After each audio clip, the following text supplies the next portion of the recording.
Our women and children's shelter is a wonderful facility that we're really, really grateful that we have available to our community and to help out those in Black Hawk County. I and my husband served together as Salvation Army officers, and we've been officers for 15 years. So it was kind of a funny thing as we were starting up.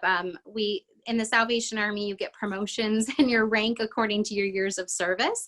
And so when we got here last June, I was a captain, but now I'm a major. But really, I'm just Shannon. I'm perfectly fine just being Shannon. We don't have to be so formal. So we have two children, two boys. They're young adults. They both go to school in Wisconsin. And yeah, we're praying that they can stay there and that they stay healthy.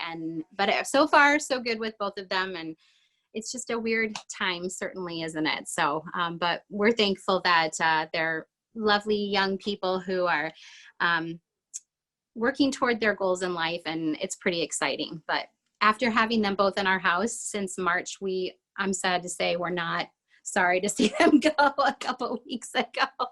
Go back to school. It's okay. We love you, but it's okay. That's young adult life. You guys probably remember if you have children.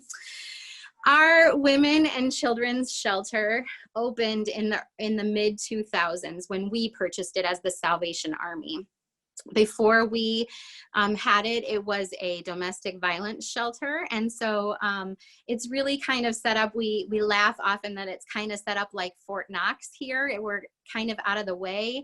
But actually it's great because we feel confident by having children here that this is a safe place for kids to come. So like Nikki had said, we do have beds available for 32 individuals, but it's super rare that we would be totally full because we accept women who have children as well. So maybe a woman might come with 2 children and she would get her own room.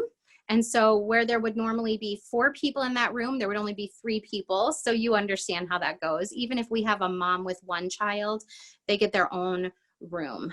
So we don't house other people, other single women in the room with them, so their family can have some privacy and their own place to sort of process and do life together while they're here. So right now, like Nikki had said, during COVID, we stayed open. We still allowed intakes because people were in need, and this is who we are. And so we have not stopped taking intakes during all of this. We've just had to be a little bit creative in how we've done it. So where a room would normally have up to 4 single women, we have cut back to just 2. And we have not been to the point where we've been bursting at the seams because we're full. So we have right now 12 residents, 5 of which are children, and we could take 6 singles, or we could take a family. We have an open room that I'm actually going to be able to show you. So we could take a family who came. So we're not full, and actually during COVID, all of this, we haven't been full. So we feel confident in the social distancing measures that we're taking, and to protect our residents and to protect our staff, we will continue that unless there comes a moment where we just have to because there are so many people in need. But we feel very good about our social distancing protocols that we have in place, of course. So every woman who comes in gets her own code into the door. So the door is always locked. So there isn't anybody from the outside world who's able to just sort of wander in. Staff and residents alike have their own unique code to them. And we feel good about that too. That ensures everyone's safety in our building. So, all right, I'm gonna turn you guys around just so that I can do a little bit of moving. I have this on a cart and hopefully I'm gonna do this right, but I'm just gonna narrate and show you. So you won't have to look at me anymore. You'll get to see what's going on here. So let me switch you around. Okay. So this room, I think I can bend down a little bit. This is our computer room. So we are able to encourage the ladies as part of being here. We typically have our residents stay 28 days. We are funded by HUD monies as well as generosity from your organization too, and we're certainly grateful for that. The state of Iowa HUD actually says that people should resolve their homelessness in 14 days. And so we are paid by HUD based upon those 14 days. But we say there is no way people can resolve their homelessness in 14 days. And so we actually have doubled that. So we allow women, we tell them at their intake that they can stay up to 28 days. And often we give extensions in that. We're not cruel and heartless. If you're working toward your goals and your 28 days are up, but you're just waiting on something, certainly we give you an extension. So this room is our computer room where women are able to go online, search for jobs, apply for jobs, search for housing, apply for housing. Everything now, of course, with COVID is all done online. Whereas in the past, you might have gone in person to fill out a job application. That doesn't happen as much anymore. So this is a place for the women to go and be able to apply and have a computer and internet access available to them. So, all right, we're gonna move along. Ooh, I locked that wheel, so it's acting funny. Okay, this room is closed, but let me open it. Nothing incredibly special. It's just a resident line. So our ladies, if they don't have access to their own phone, they can give out this number for potential job interviews or any type of personal items that they have.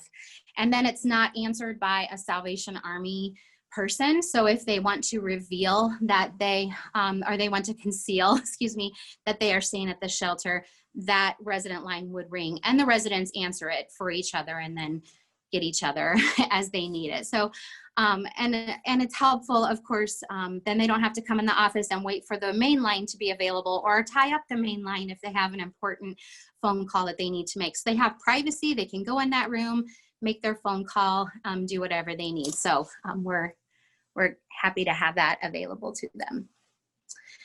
Like I said, we have 5 children with us now, and although our 5 young ones are not little tykes, we do have a toy room available for the kiddos to be able to go into.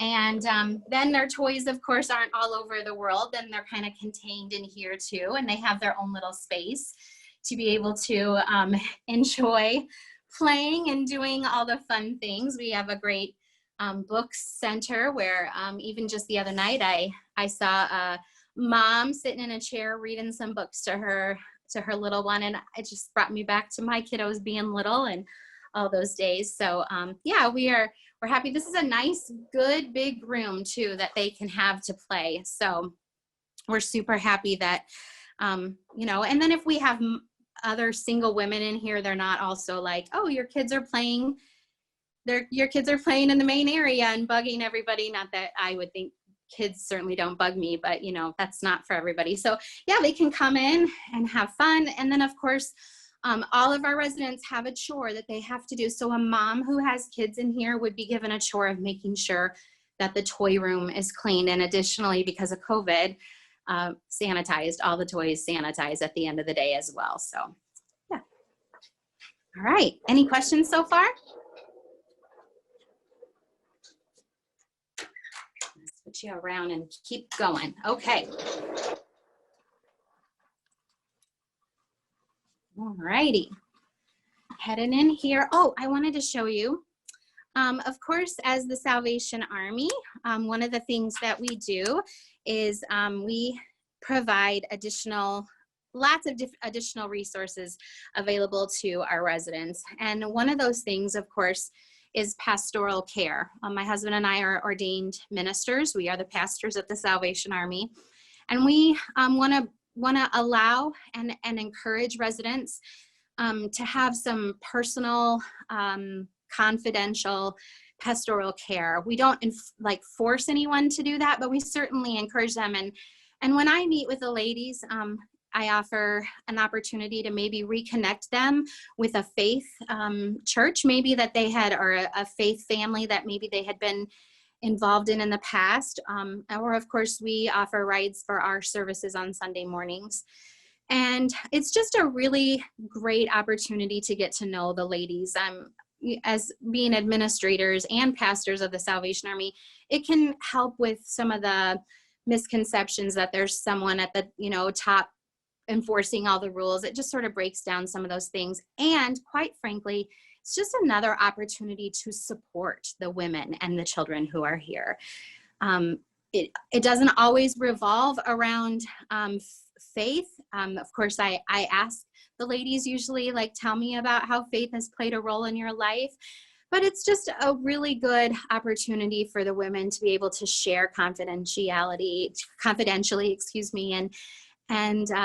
and have just good conversations. And we all need that. We all need someone we can just trust. So I have on the bulletin board every month a sign up for the ladies. This is my sign up right here, where the ladies can choose a time. Those are my available times when I'm able to come. But I always say to them, if you need me at a time that's not there, then you just let staff know and they get a hold of me. Like, every once in a while we have a person who has a rough day and they just want to talk. Like, I just need to talk about this and process what happened today. I'm not in any way, shape, or form a professional counselor or anything, but I am a listening ear, and sometimes that's just all you need. And so I love that part of my ministry. I love that part of our shelter. Now, truth be told, my husband and I and my boys, before in August, we actually were sick with the virus. And so this is a brand new group of ladies, and I haven't gotten to know them very well. So my personal pastoral care is just starting to get back up, but I love that part of it, and I've really missed it. So I've been around here the past couple days, just getting back into the groove, and it's been fun to meet the ladies because they're all new. It's all a great group of new ladies, so it's a lot of fun for sure. So, all right, we're going to keep going. I'm going to turn you around. All righty. This is their chore chart. I have to say that right. Chore chart. Like I said, everybody has a chore, part of community living. Everybody has to get their chore done at the end of the day. And that's really just community spaces that we keep tidy and keep everybody happy by everybody pitching in to do their part. This is our commons area, we call it. Families and the women can hang out here. They can watch TV, watch movies together. We had back in March, before COVID stuff happened, our ladies group from our church came over and we did a spa night. And so we sat in here and we painted fingernails and we did masks and they made scrub for their hands, and we had a really, really great time. It was a lot of fun. And so, yeah, this is just sort of our commons area where the ladies are able to just congregate together, watch TV, have fun, just do whatever they need to do. This is our kitchen.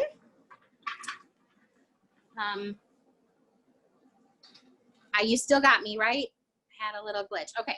So in our kitchen, the ladies are responsible for making their own food for them or for their family. So we don't have a cook who comes in or anything to prepare our meals. They do that on their own. They're responsible for doing their own dishes. But every once in a while, we have a person who comes in who just is super good at making food, and she'll every once in a while prepare a big meal for everybody. And I don't think we have anybody here like that right now, but a couple months ago, there was a woman who often liked to make big meals, and everybody got to enjoy the fruit of her cooking, if you will.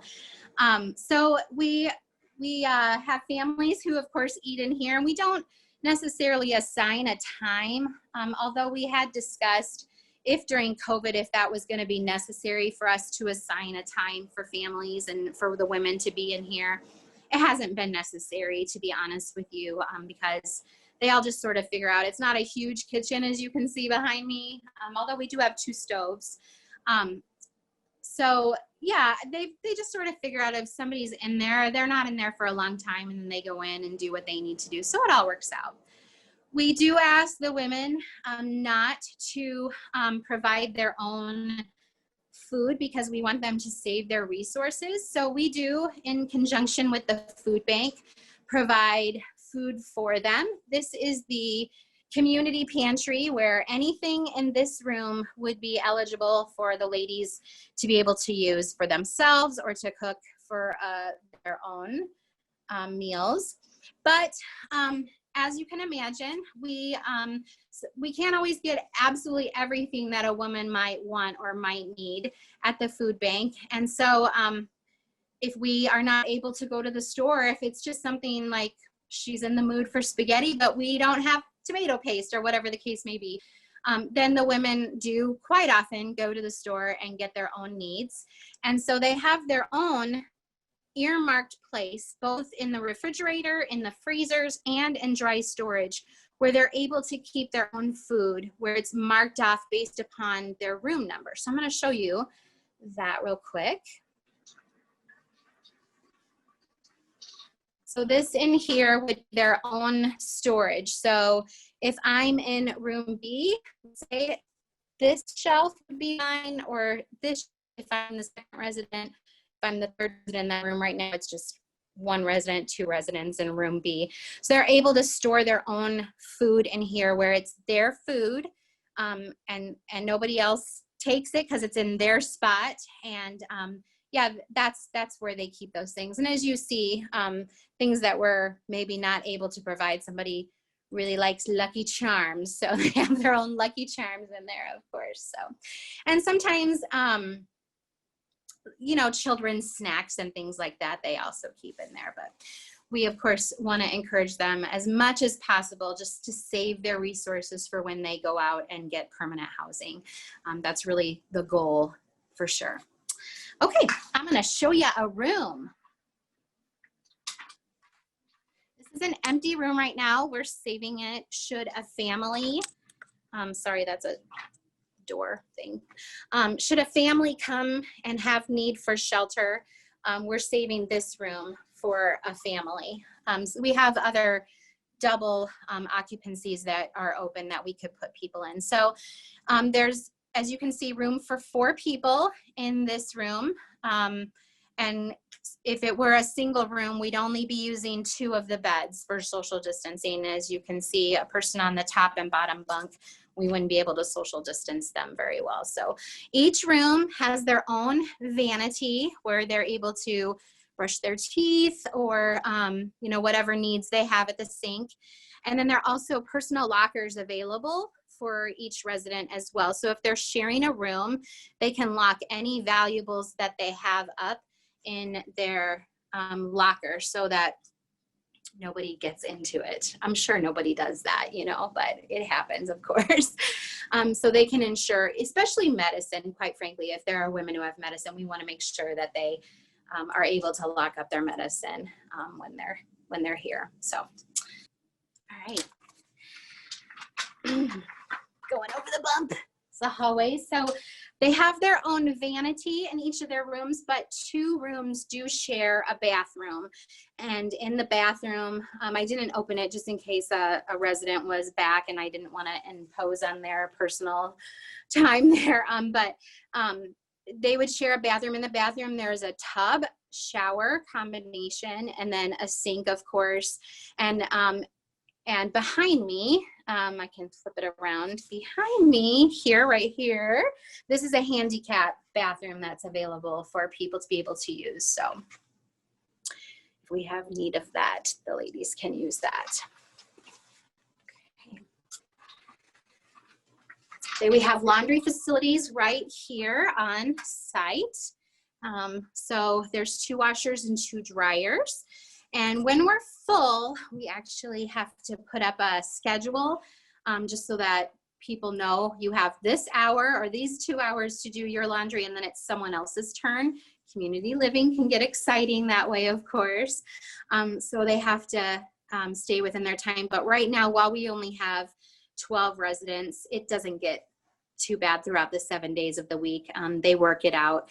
And we just ask the ladies, of course, one of the rules is that they don't switch each other's laundry, that they just notify staff and staff will switch it, just because we don't want other people touching our laundry. And you know, women, we can get that way. We can get a little, but usually we'll find out whose laundry it is. Hey, can you switch your laundry, or do you mind if I do? Staff will actually do that. So it's a good system, and there doesn't seem to be a lot of problems. But when we're full, of course, when there are 28, 32 people in here, which it's been a while. It's been since this winter since that's happened, but it can get a little sticky, even 2 washers and 2 dryers. People, of course, community living is lots of fun, of course. So all of this, the rest of this hallway is all rooms. So a room and then a bathroom in between and another room. So all the way down on both sides, there are rooms with bathrooms in between. So it works really nicely. We work with, of course, People's Clinic. Jenny and Al in homeless services there meet regularly with our ladies, and they come here and meet with them usually. So it works really well. And then we also work with Black Hawk Grundy Mental Health Services, and they come in and they do regular appointments with our ladies just to help them through, of course, mental health being a huge concern for women in the homeless population.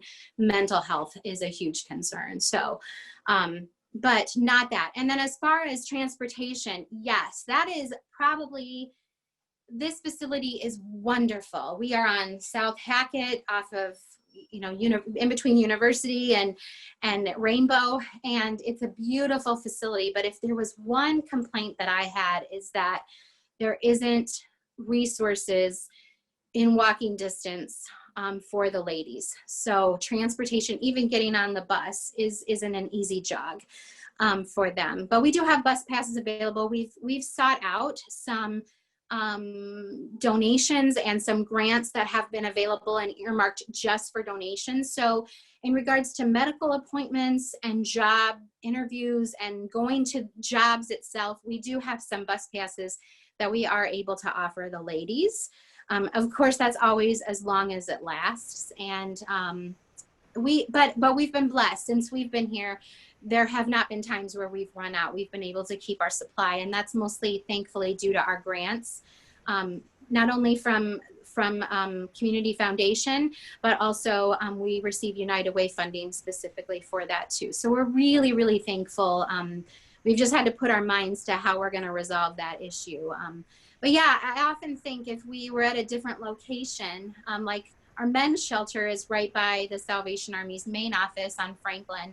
And there are a lot more resources in walking distance available to our guys that our ladies just don't have. Our main office is open Monday through Friday. We're closed from noon to 1 for lunch. And I should say by saying open, I really mean you have to ring the bell, because we just don't have our door. We have our door COVID. We have our door locked. So you just ring our bell at our main office, 89 Franklin Street, Monday through Thursday, 9 to 3, and Friday, 9 to noon, except that lunch hour that we close for. And just let the person know, I want to donate this to the women's shelter. If you want to come directly to the women's shelter, you are welcome to. We're at 603 South Hackett. I just would recommend calling first, because there are times during the day where our director has a meeting that she's going to that might be off site.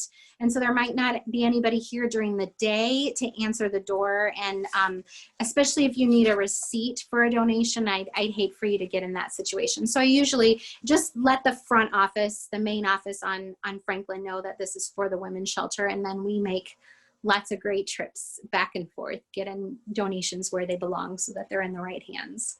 Thanks for your interest today. We would not be who we are without your support. So I just thank you so much. And I hope you know that we take very seriously that our organization is well loved and well respected in this community. And we will do everything that we can to continue with your confidence in what we are doing. We feel that responsibility very strongly. And our heart is for the women and the children who are here, seeing them back on their feet, celebrating little victories and big victories with them. And I'm just so grateful for this opportunity. So thank you all so much.